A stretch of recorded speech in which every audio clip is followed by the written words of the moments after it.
Paul Krugman. It's my honor to be able to interview you. Okay. First question, do you think that globalization won't look the same after the crisis? Or we are going to see the same thing? I don't think it's made a very big difference to globalization. Possibly there may be more restrictions on capital movements, but we're not really seeing a dramatic, actually it's been interesting how little protectionism there's been given the crisis. You are amazed by the fact that some governments just restrain themselves to be protectionist, although we had all those problems. Well, I'm not amazed, but it's very different from, certainly very different from the Great Depression. This time around, we had stronger rules in place, more questions, more, I think, a better understanding. So on the whole, globalization has been not that much damaged by the crisis. Okay. What about the fact that the supply chain, you told about the flow of capitals that could be could lower in the near future, but that says something, sometimes an impact on the way companies are run and can distribute their workforce? Well, I think mainly no one is restricting direct investment. So basically no one is restricting multinational corporations. There is some concern now from emerging markets that too much hot money is flowing in. So we actually have Brazil imposing some restraints, and other countries are concerned. But that's it's very different. I think actually the impact on multinationals is minor. Okay. What about the small and medium businesses? We see, thanks to the internet, that more and more small companies, even individuals, can coordinate themselves on the web and around the world. How do you look that happening? Is it a major trend, would you say? Well, I'm not sure. I have no sense of how big it is, but it is a lot easier. I mean, I know companies that have, one office in the United States, one office in Europe, and one office in Asia, and sort of total employment of 25 people, and that wasn't something you could do very easily 20 or 30 years ago.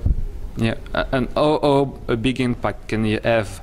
And maybe, do you think that multinational maybe have had their time, and now more and more we are looking to a more fragmented economical landscape worldwide? I think that's too strong. I mean, think of, I guess we sort of have a model for this in the evolution within large national economies. So in the United States, we don't have, we still have a lot of national corporations.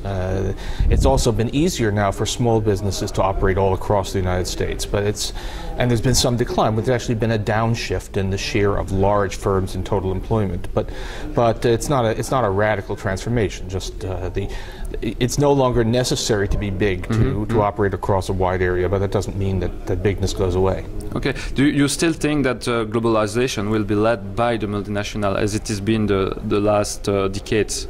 Oh, I think even that's not so clear that it was in the past. I mean, it's more complicated.